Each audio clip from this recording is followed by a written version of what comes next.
मुख्यमंत्री हेमंत सोरेन को गुस्सा आता है। जी हां, ये सच है। दरअसल रक्तदान शिविर के दौरान जब पत्रकारों ने मेन रोड दंगे में प्रशासन की विफलता पर सवाल पूछा तो मुख्यमंत्री जी को गुस्सा आ गया। गुस्सा भी ऐसा कि मानो दंगे का जिम्मेदार मीडिया को ही ठहरा दिया।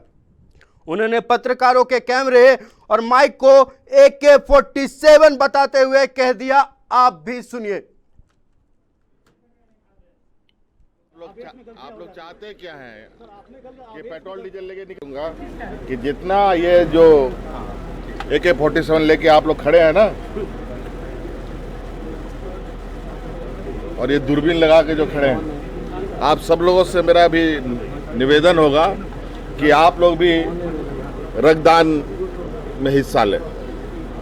सर अभी क्या स्थिति है, क्या कार्रवाई हो रही है? हिंसा पर बोल दीजिए। क्या बोल रहे हैं, मतलब आप लोग क्या चाहते हैं बोलवाना? आप लोग चाहते क्या हैं कि पेट्रोल डीजल लेके निकल जाए क्या चाहते हैं? आपने कहा आवेश में गलतियां हो जाती है, जिसका मतलब नहीं समझ में आया आपको? नहीं सर। तो अब तो आप छोड़ दिए पत्रकारिता। इस पूरे मामले की जानकारी देने के लिए हमारे साथ जुड़ रहे हैं लाइव 7 के संवाददाता प्रतीक सिंह। प्रतीक, मुख्यमंत्री हेमंत सोरेन को जब सवाल करने पर गुस्सा आया, उन्होंने मीडिया को ही दंगे का दोषी ठहरा दिया। उन्होंने कहा कि माइक AK-47 है और कैमरा दूरबीन। इस पूरे मामले पर आप क्या कहना चाहते हैं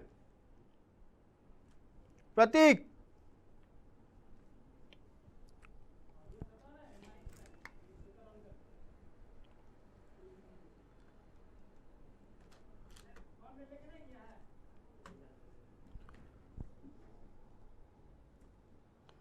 जी, झारखंड के मुख्यमंत्री को सवाल करने पर गुस्सा आया। फिर से सुनिए क्या बोले हैं मुख्यमंत्री सवाल करने पर। कि जितना ये जो AK-47 लेके आप लोग खड़े हैं ना,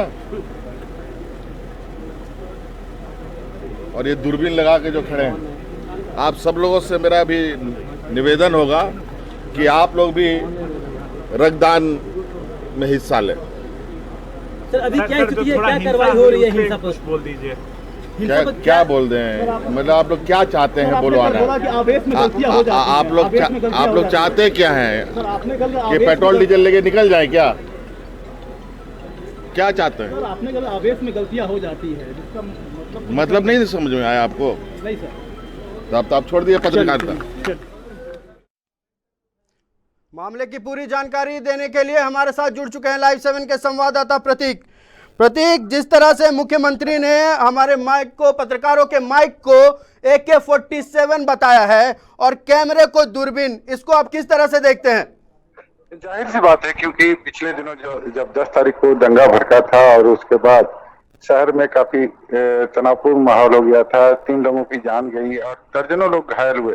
जाहिर सी बात है, ये जो पुलिस की खुफिया तंत्र की फेल्योर है और यही वजह है कि लगातार सरकार पे विपक्ष हो या फिर हल्के दिनों की बात करें, कल राज्यपाल ने DGP को तलब किया था और इसे काफी गंभीरता से लेने को कहा और राज्यपाल का यह भी आदेश था कि जो भी दागी हैं, जो दंगाई हैं, उनके फोटो को चिन्हित किया जाए और पोस्टर जारी किया जाए। यही वजह है कि आज पोस्टर भी जारी हो गई है और दर्जनों लोग को गिरफ्तार भी किया गया है, पूछताछ की जा रही है, जिसमें 6 लोगों को दोषी करार दिया गया है, जिन्हें जेल भेज दिया गया। इन सभी बातों को लेकर सरकार की फजीहत काफी ज्यादा हो रही थी और यही वजह है कि जब पत्रकारों ने मुख्यमंत्री से बात की तो उनका गुस्सा साफ देखने को मिला और माइक को 47 और कैमरे को दूरबीन कहा। साथ ही साथ एक और बहुत अजीब और गरीब सी बात करी उन्होंने कि डीजल पेट्रोल लेकर वो सड़कों पे आ जाए क्या, और अगर इसका मतलब नहीं समझे तो उनका कहना था कि पत्रकारिता छोड़ दें। तो जाहिर सी बात है, सरकार का यह फेल्योर है और यही वजह है कि मुख्यमंत्री जी को गुस्सा आता है। यूं तो पत्रकारों को जो है वो प्रजातंत्र का चौथा स्तंभ माना जाता है, लेकिन मुख्यमंत्री जिस तरह के बयान दे रहे हैं उससे उनकी जो विफलता है वह सामने साफ झलक रही है। इसको आप किस नजरिए से देखते हैं प्रतीक? बिल्कुल आपने सही फरमाया, क्योंकि जिस तरह से मुख्यमंत्री का ये संवाद मीडिया कर्मियों के लिए था वो चौंकाने वाली बात थी और आपत्तिजनक बात थी, क्योंकि मुख्यमंत्री का एक प्रोटोकॉल होता है और मीडिया कर्मी का भी एक प्रोटोकॉल होता है जिसका निर्वहन सबको करना चाहिए। और मुख्यमंत्री को इतनी जल्दी आवेश में नहीं आनी चाहिए। अपनी विफलताओं को, ठीक है, वो अपने अधिकारियों पर ये गुस्सा जाहिर कर सकते थे, अपने जो उनके समकक्ष के नेता हैं उन पर या जिला प्रशासन पर वो अपना गुस्सा जाहिर कर सकते थे, लेकिन मीडिया पर यह आरोप लगाना यह काफी अजीबोगरीब सी बात है। जी प्रतीक, जिस तरह से उन्होंने मीडिया के ऊपर झंझुआया है, तो इससे क्या साफ जाहिर होता है कि ये तेवर जो है ये किसी भी प्रदेश के मुख्यमंत्री के लिए ठीक नहीं है।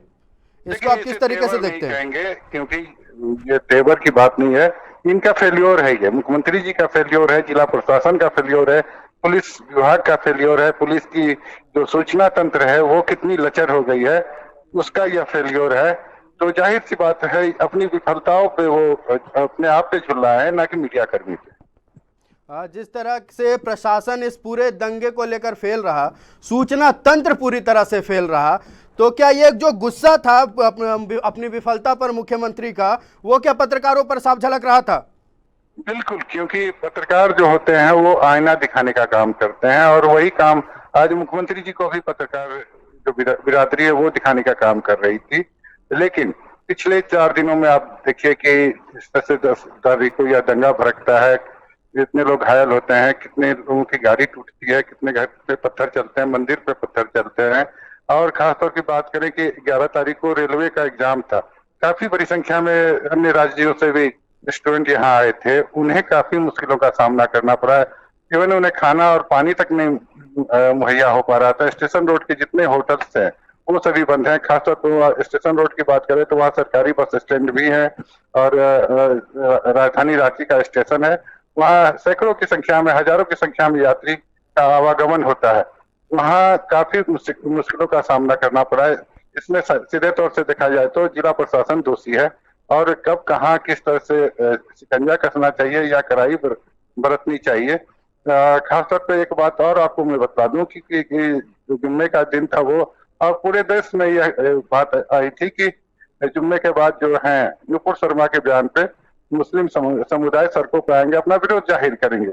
लेकिन जिला प्रशासन को इतनी भी भनक नहीं लगी कि इतना उग्र और इतनी जिस तरह से उग्र प्रदर्शनकारियों ने किया, यूं कहें कि वो दंगाइयों ने, क्योंकि उसे प्रदर्शन नहीं कहेंगे, उसे दंगाई कहा जा सकता है, क्योंकि उधर से भी गोली चली, पत्थरबाजी हुई, कई लोग घायल हुए, मंदिरों को नुकसान पहुंचाया गया, निजी वाहनों को नुकसान पहुंचाया गया। तो जाहिर सी बात है रांची पुलिस पर सवालिया निशान उठता है। रांची पुलिस इस बात की इतनी भी इत्तला न थी कि इतनी बड़ी संख्या में उपद्रवी सड़कों पर उतरेंगे और इस तरह की घटना को अंजाम देंगे।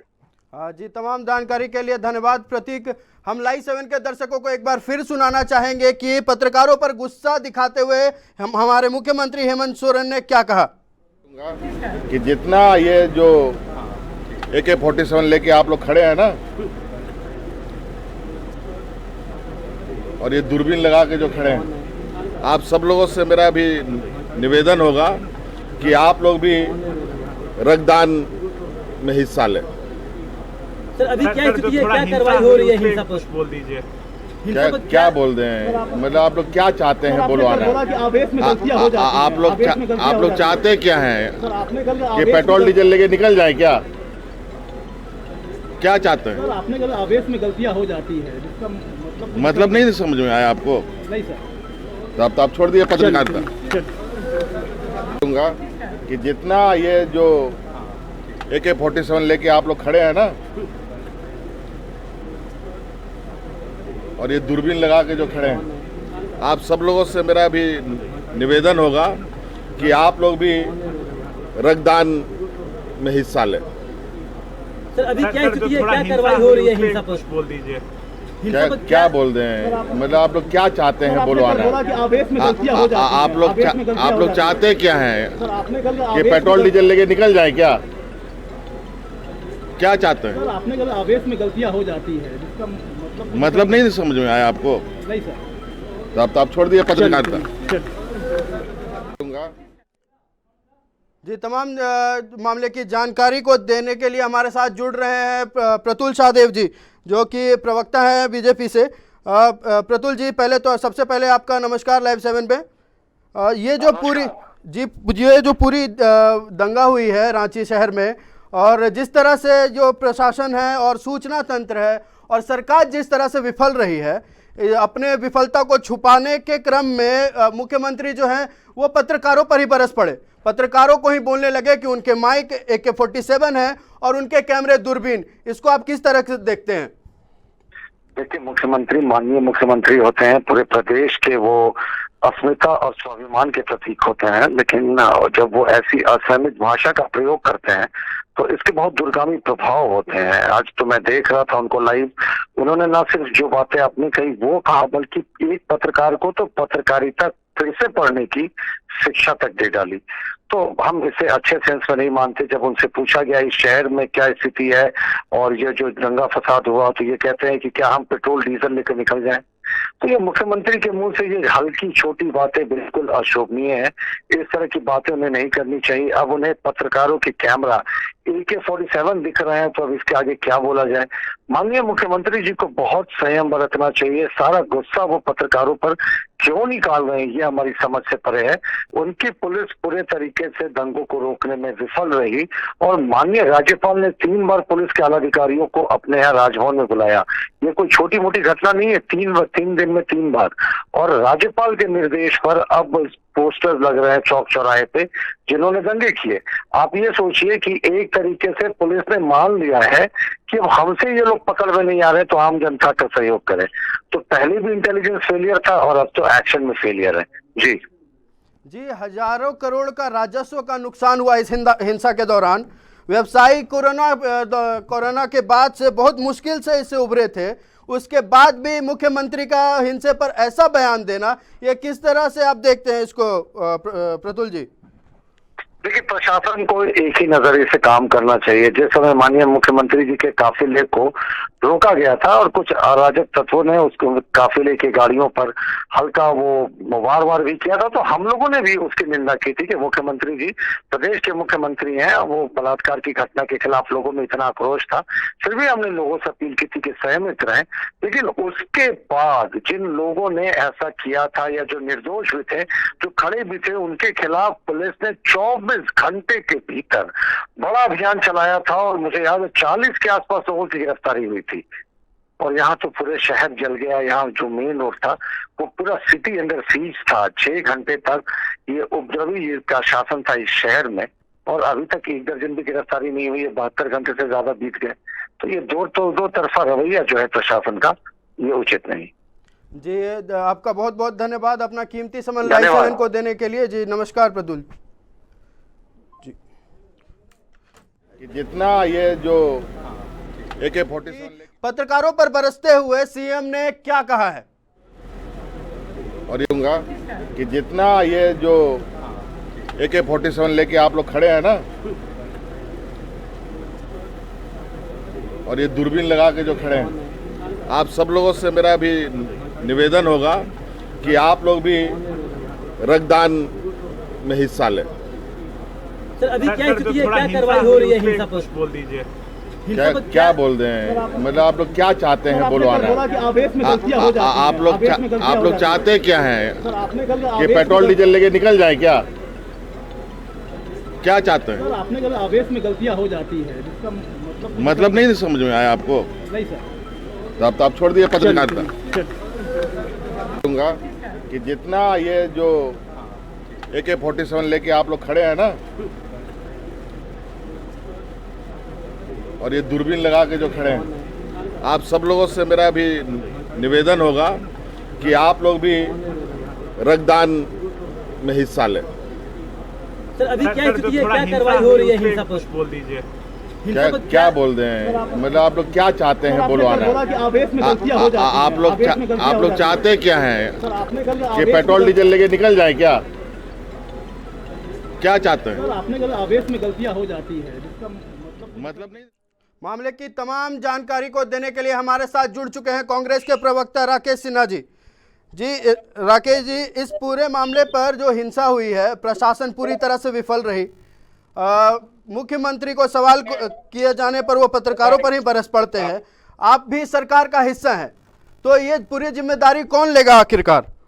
नहीं, देखिए, स्वाभाविक तौर पे सरकार इस मामले में काफी संवेदनशील है और हमने काफी संवेदनशीलता के साथ घटना के तुरंत उपरांत हमने एसआईटी का भी गठन कर दिया है। एसआईटी के टीम भी जाकर के जांच कर रहे हैं।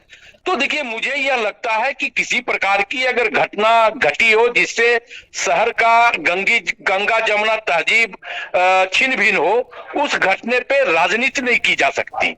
तो हमें यह लगता है कि प्रशासन हो या सरकार हो, मामले को काफी गंभीरता से ले रही है और काफी गंभीरता के साथ इस मामले को लिया भी जा रहा है। जांच चल रही है और स्वाभाविक तौर पे जांच में जो दोषी होंगे उन पर कार्रवाई होगी।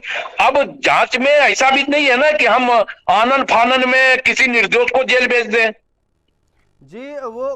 जी बिल्कुल सही बात है आपका कहना बिल्कुल सही है। कार्रवाई हो रही है, कार्रवाई होनी भी चाहिए, लेकिन पत्रकारों को इस तरह से बोलना वो कितना जायज है? नहीं, देखिए, मुख्यमंत्री जी ने, एक्चुअली मैं वहां पे था नहीं, मुख्यमंत्री जी ने क्या बोला, किस परिस्थिति में बोला, किस प्रश्न पर बोला, ये इसकी जानकारी मुझे नहीं है। लेकिन मैं ये जानता हूं कि पत्रकार लोकतंत्र के चौथे स्तंभ हैं और उनकी भी भूमिका उतनी ही महत्वपूर्ण है समाज का ताना बाना को बनाने में, जितनी महत्वपूर्ण भूमिका हम राजनीतिक दल के लोगों को है। हाँ जी, बहुत बहुत धन्यवाद आपका कीमती समय लाइव 7 को देने के लिए राकेश जी।